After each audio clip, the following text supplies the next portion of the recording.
Mari kita bersatu hati di dalam doa.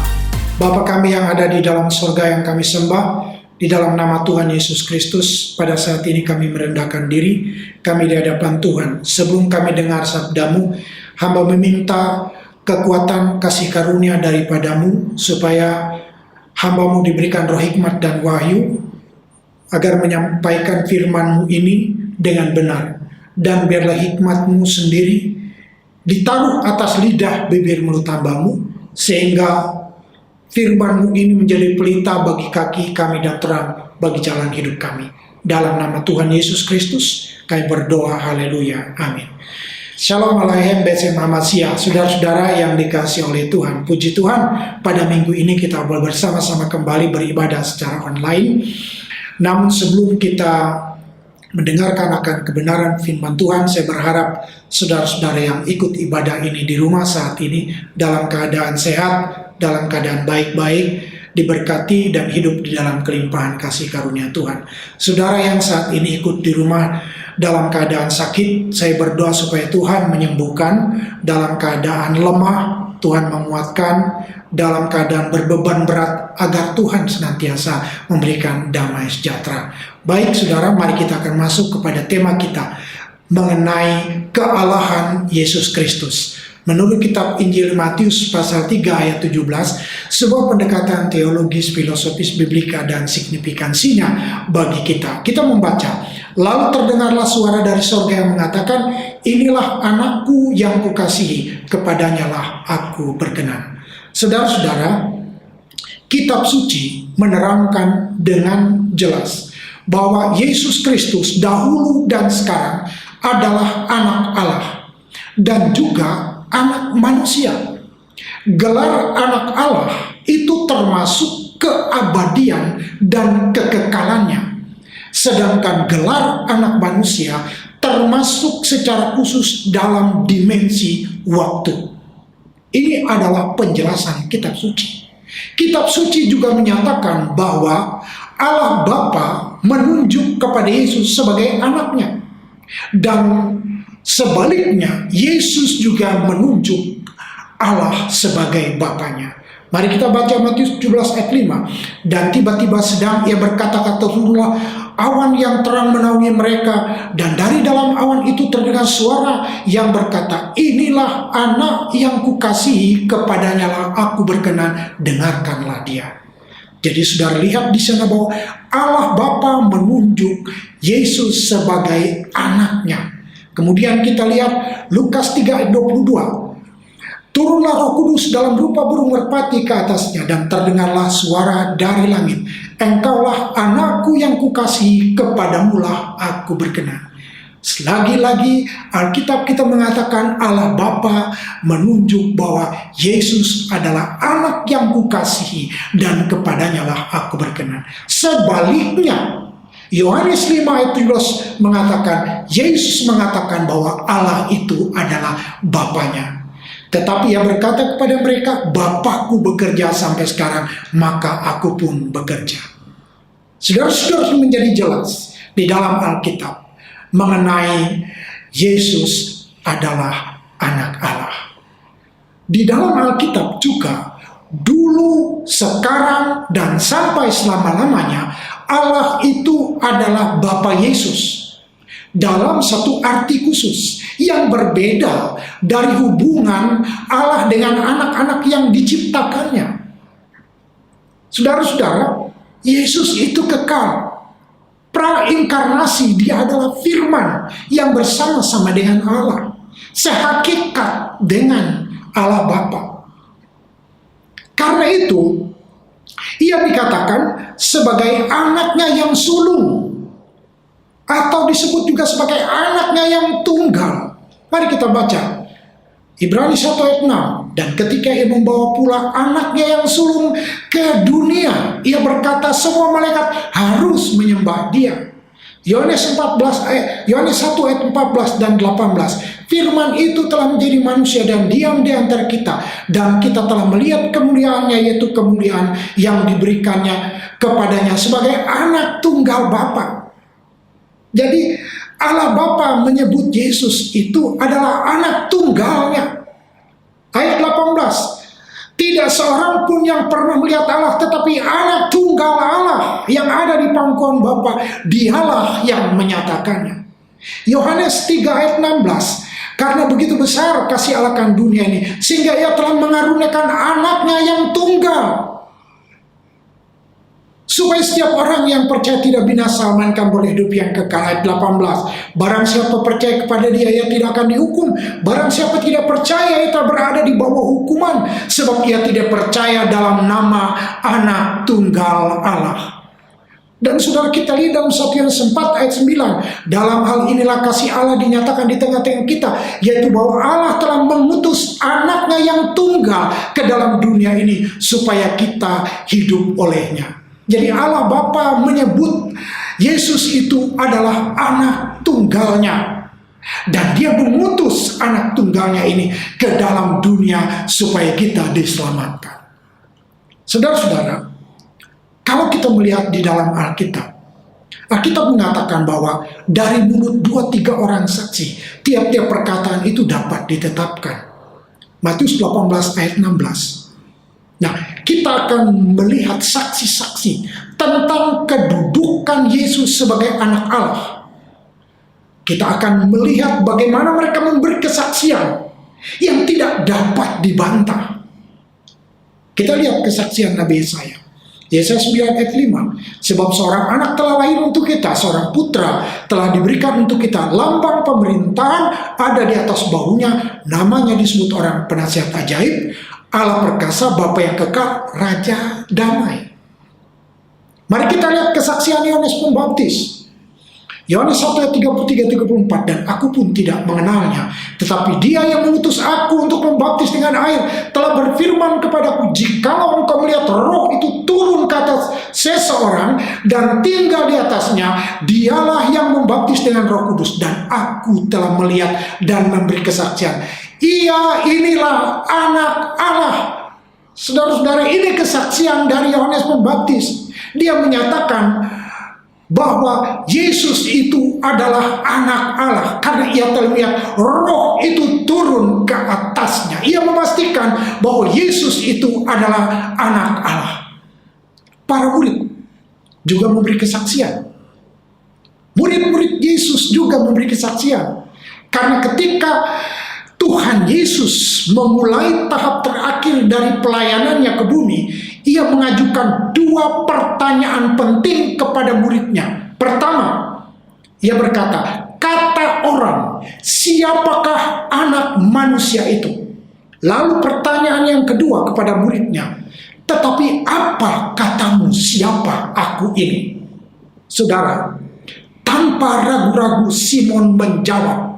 Simon Petrus menjawab pertanyaan kedua, engkau adalah Mesias, anak Allah yang hidup. Matius 16 ayat 13 dan sampai 16. Tidak hanya sampai di situ. Segera Yesus menanggapi dan memberi kepastian bahwa kesimpulan Petrus itu tepat. Kesimpulan itu telah dicapai bukan dengan penalarannya sendiri, tetapi dengan pengungkapan dari Bapa di sorga. Karena memang Allah Bapa menyatakan bahwa Yesus itu adalah anaknya. Apa yang dikatakan oleh Petrus itu bukan penalarannya sendiri, tetapi mengungkapkan, itu merupakan pengungkapan dari Bapa yang di sorga. Kita baca Matius 16 ayat 17. Kata Yesus kepadanya, berbahagialah engkau Simon bin Yunus, sebab bukan manusia yang menyatakan itu kepadamu, melainkan Bapa-Ku yang di sorga. Haleluya, amin saudara-saudara. Ini adalah kepastian dari jawaban mengenai kealahan Yesus Kristus itu. Dan saudara lihat kesaksian dari roh jahat. Tetapi Kristus menolak untuk menerima kesaksian mereka dan menyuruh mereka diam. Kita baca Markus 3, 11-12. Bila mana roh jahat itu melihat dia, mereka jatuh tersungkur di hadapannya dan berteriak, engkaulah anak Allah. Ayat 12. Tetapi ia dengan keras melarang mereka memberitahukan siapa dia. Ini kesaksian dari roh jahat, tetapi Kristus menolak. Lukas 4 ayat 41, dari banyak orang keluar juga setan-setan sambil berteriak, engkau adalah anak Allah. Jadi ketika setan-setan itu keluar dari dalam diri orang-orang itu, setan-setan berkata, engkau anak Allah. Apa hanya sampai di situ? Apa Yesus lalu menerima kesaksian mereka, setan yang keluar dari orang-orang yang terikat itu? Alkitab selanjutnya mengatakan, lalu dia dengan keras melarang mereka dan tidak memperbolehkan mereka berbicara karena mereka tahu bahwa ia adalah Mesias. Kristus melarang dan Kristus tidak menerima kesaksian itu. Saudara-saudara, begini, mungkin aji mumpung nih, roh jahat ngakuin bahwa Yesus adalah anak Allah. Oke, mari kita viralkan saja. Enggak, Yesus menolak. Karena apa? Karena Kristus, saudara-saudara, dari kekal hingga kekal tetaplah anak Allah.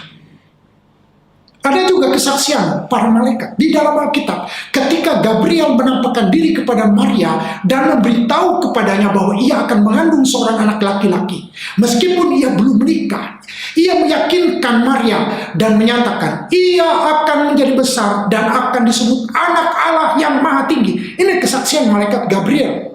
Kemudian dikatakan 35, anak yang kau lahirkan itu disebut kudus, anak Allah. Lukas 1 ayat 32 dan 35. Malaikat Gabriel, saudara-saudara, menyampaikan hal itu. Dari dalam kekekalan itu, Gabriel turun memberitahu kepada Maria bahwa anak yang akan dikandungnya itu adalah anak Allah yang maha tinggi. Disebut kudus, anak Allah yang maha tinggi. Jadi Maria bukan tidak tahu siapa yang akan dikandung olehnya. Itu hal yang luar biasa. Saudara-saudara, kesaksian malaikat itu merupakan sebuah kesaksian yang tidak dapat dibantah. Bukan hanya itu, Yesus juga memberi kesaksian tentang hubungannya dengan Bapa surga. Ini yang seringkali ditanya-tanya oleh banyak orang. Mana kalau Yesus itu mengatakan bahwa dirinya adalah Allah? Mari kita lihat Yohanes 10 ayat 36. Masihkah kamu berkata kepada dia yang dikuduskan oleh Bapa dan yang telah diutusnya ke dalam dunia, engkau menghujat Allah karena aku berkata kepadamu, aku adalah anak Allah? Saudara, pernyataan aku adalah anak Allah itu menghujat, karena itu sama artinya Yesus menyamakan dirinya sebagai Allah. Justru karena alasan itu Yesus dibunuh. Nanti kita akan lihat bagaimana ke depan dari penjelasan Alkitab. Kita akan masuk kepada pernyataan Alkitab bahwa ia datang dari Allah dan kembali kepada Allah. Yohanes 13 ayat 3. Yesus tahu bahwa Bapaknya telah menyerahkan segala sesuatu kepadanya dan bahwa ia datang dari Allah dan kembali kepada Allah. Ia datang dari Allah Bapa dan kembali kepada Allah Bapa. Kitab suci juga mengatakan bahwa ia itu sama dengan Bapaknya. Yohanes 5 ayat 18. Sebab itu orang-orang Yahudi lebih berusaha lagi untuk membunuhnya, bukan saja karena ia meniadakan hari Sabat, tetapi juga karena ia mengatakan bahwa Allah adalah Bapaknya sendiri dan dengan demikian menyamakan dirinya dengan Allah. Ini menimbulkan kebencian karena dia menyebut Allahnya Bapa. Allah itu adalah Bapaknya. Artinya Kristus itu adalah Allah dan itu dituduh sebagai penghujatan, saudara-saudara. Juga di dalam Alkitab dikatakan bahwa ia dan Bapaknya itu adalah satu. Yohanes 10 ayat 30 dan 33. Ayat 30, aku dan Bapa adalah satu. Kesatuan ini, saudara-saudara, tidak sama dengan kesatuan kita. Ini dalam arti khusus. Berbeda dengan kesatuan kita sebagai manusia. Kesatuan di dalam Allah yang Esa Tritunggal Maha Kudus itu, saudara-saudara, mereka itu merupakan kesatuan yang sehakikat satu esensi. Mereka dapat dibedakan, tapi mereka itu tidak dapat dipisahkan. Baik Bapa, Putra, dan Roh Kudus itu, saudara, mereka itu satu dalam kesatuan, tapi tidak dapat dipisahkan, namun dapat dibedakan. Karena itu Kristus berkata, aku dan Bapa adalah satu. Ayat 33, jawab orang-orang Yahudi, bukan karena satu pekerjaan baik, maka kami mau melempari engkau, melainkan karena engkau menghujat Allah, karena engkau sekalipun seorang manusia saja menyamakan dirimu dengan Allah. Saudara-saudara, justru pengakuan Kristus sendiri yang menyatakan bahwa dia adalah anak Allah, itu artinya ia menyamakan dirinya dengan Allah. Sebab itu mari kita akan melihat signifikansi dari kesaksian Alkitab ini bagi kita, orang-orang percaya pada masa kini, tentang kealahan Yesus Kristus ini. Saudara-saudara tahu, tidak ada kebenaran yang telah diserang dengan lebih ganas dan lebih gigih sepanjang sejarah gereja daripada kebenaran kedudukan Yesus sebagai anak Allah. Ke-40 hari pencobaan di padang gurun mencapai puncaknya ketika iblis secara tidak langsung menyindir sebanyak 2 kali. Dalam Matius 4 ayat 3 dan 6 dia berkata, jika engkau anak Allah.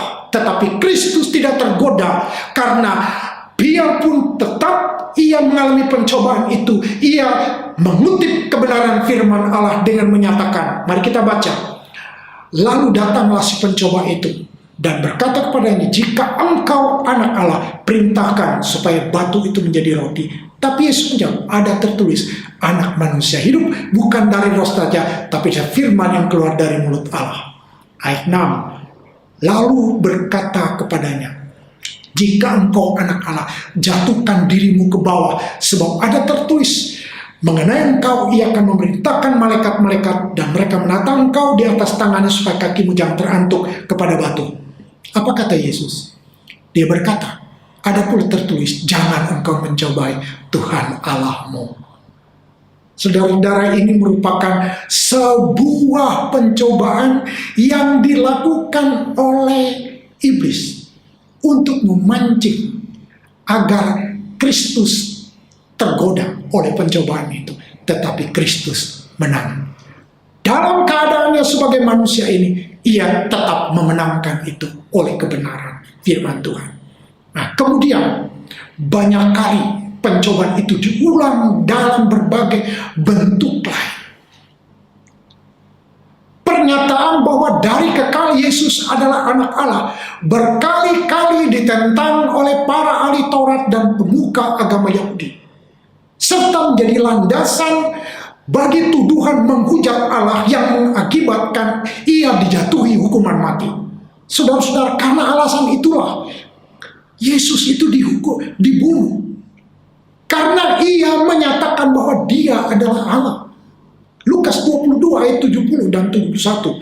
Kata mereka semua, kalau begitu engkau anak Allah. Ingat baik-baik saudara-saudara, gelar anak Allah ini artinya dia adalah Allah. Jawab Yesus, kamu sendiri mengatakan akulah anak Allah. Lalu kata mereka, untuk apa kita perlu kesaksian lagi? Kita telah mendengar dari mulutnya sendiri. Jadi mereka tidak perlu lagi mendengar kumpulan saksi-saksi untuk menuduh Yesus begini, Yesus begitu. Cukup sudah dari mulutnya dia mengatakan bahwa akulah anak Allah. Untuk itu dia dikatakan menghujat karena ia menyatakan dirinya sebagai Allah. Saudara-saudara yang dikasihi oleh Tuhan, kedudukan Yesus sebagai anak Allah inilah yang menjadi serangan yang begitu luar biasa di dalam gejolak pelayanan rasuli, pertumbuhan gereja abad pertama, kealahan Yesus Kristus dan kedudukan kekalnya sebagai anak Allah ini untuk sebagian besar tidak ditentang. Tetapi pada masa itu datang ketika gereja akan digoncangkan sampai ke dasarnya oleh ajaran sesat Arius.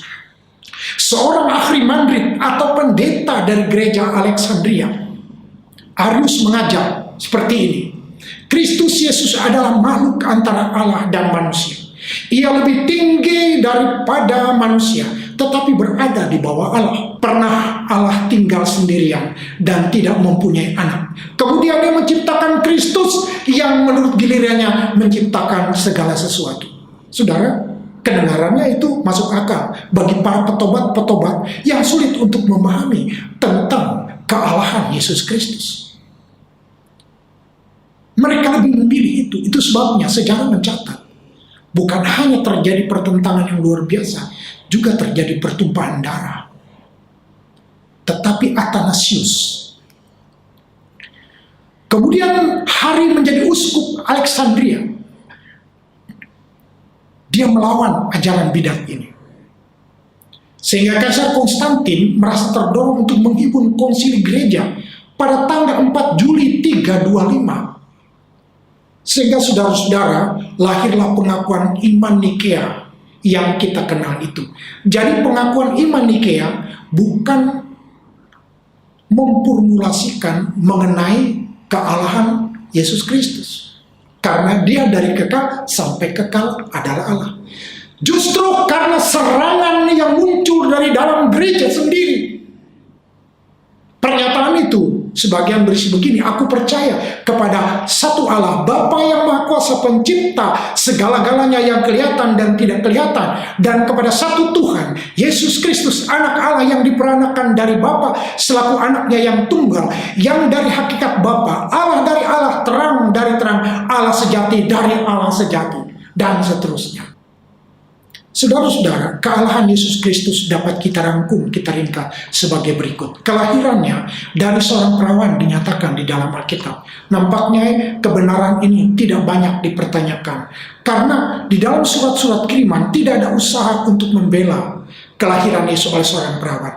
Tetapi nampaknya surat-surat kiriman perlu mempertahankan kebenaran tentang kematiannya yang menebus dosa dan kebangkitan Kristus sebagai anak Allah itu, dan juga sebagai anak manusia itu, kebangkitan Kristus secara jasmani.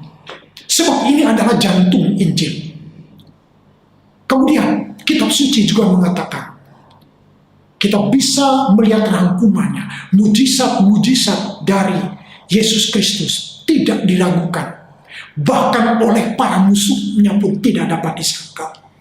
Tidak dapat mereka sangka, mereka tidak dapat melawan.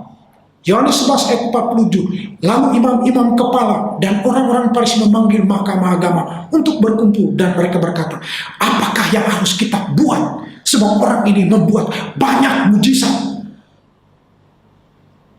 Terlalu banyak mujizat dan sangat menyolok. Yohanes 12 ayat 37, sekalipun demikian, kita baca, dan meskipun Yesus mengadakan begitu banyak mujizat di depan mata mereka, namun mereka tidak percaya kepadanya. Mereka tetap menolak Yesus adalah anak Allah. Kitab suci juga mengatakan di dalam Alkitab, kematiannya disalib sebagai pengganti kita, dan itu merupakan inti Injil. Karena jika Kristus tidak mati, saudara, dosa-dosa manusia, terhadap atas dosa-dosa manusia, tidak ada harapan sama sekali untuk memperoleh keselamatan. Dan juga jika ia tidak bangkit dari antara orang mati, kematiannya disalib itu sia-sia. Ini jantung Injil. 1 Korintus 15 ayat 14, tetapi andai kata Kristus tidak dibangkit, maka sia-sialah pemberitaan kami dan sia-sialah juga kepercayaan kamu. Jadi saudara-saudara, kita melihat bahwa signifikansi kealahan Yesus Kristus bagi kita ialah memberi kepastian kekal, menjamin hidup kekal, serta memberi dorongan agar pengharapan kita di dalam Dia menjadi sebuah pengharapan yang pasti dan penuh bahagia. Roma 8 ayat 34 sampai 38 sebagai closing statement untuk kita, bahwa Kristus, mari kita baca, Yesus yang telah mati, bahkan lebih lagi yang telah bangkit, yang juga duduk di sebelah kanan Allah, yang malah menjadi pembela bagi kita. Saudara lihat di sini bahwa kedudukan Kristus Yesus sebagai anak Allah itu menjamin, memberi kepastian kepada kita bahwa Ia menjadi pembela kita yang agung. Ayat 35, karena Dia memberi kepastian dan jaminan bahwa Dia akan menjadi pembela kita yang agung. Ayat 35, siapakah yang dapat memisahkan kita dari kasih Kristus? penindasan, kesesakan, penganiayaan, kelaparan, ketelanjangan atau bahaya atau pedang. Hal itu tidak bisa dipungkiri, saudara-saudara. Itu dapat terjadi atas kehidupan banyak orang-orang yang percaya kepada Kristus. Tetapi Kristus sendiri mengatakan bahwa Ia telah mengalahkan maut itu. Ayatnya yang ke-38, sebab aku yakin bahwa baik maut maupun hidup, baik malaikat maupun pemerintah, baik yang sekarang maupun yang akan datang, atau kuasa yang ada di atas, di bawah, atau makhluk lain, tidak dapat memisahkan kita dari kasih Allah yang ada dalam Kristus Yesus Tuhan kita. Kealahan Yesus Kristus, kedudukan Yesus sebagai anak Allah itu memberi kita kepastian. Apapun, tidak ada satupun yang dapat memisahkan kita dari kasih Allah yang ada dalam Kristus Yesus, yang telah mengalahkan iblis, yang telah mengalahkan dosa, yang telah mengalahkan maut. Dan ini menjadi jaminan bagi kita, menjadi dorongan untuk kita agar kita tetap setia, agar kita tetap taat, agar kita tetap memuliakan Tuhan dalam segala keadaan. Saudara-saudara, kepastian dan jaminan itu bukan kepastian yang dibuat oleh para nabi, tetapi itu dikerjakan oleh karya agung Allah Tritunggal di dalam Kristus Yesus Tuhan kita. Semoga firman Tuhan ini menguatkan hati saudara-saudara. Semoga firman Tuhan ini menerangi setiap langkah saudara di tengah-tengah dunia saat ini, sehingga saudara-saudara tetap kuat di dalam kekuatan kuasa Tuhan. Amin untuk firman Tuhan. Kita berdoa. Bapa kami yang ada di dalam surga, yang kami sembah di dalam nama Tuhan Yesus Kristus, kami berdoa oleh firman-Mu hari ini, iman dari jemaat-Mu bertumbuh, berakar, berbuah. Dalam nama Tuhan Yesus, pengantara kami berdoa. Amin.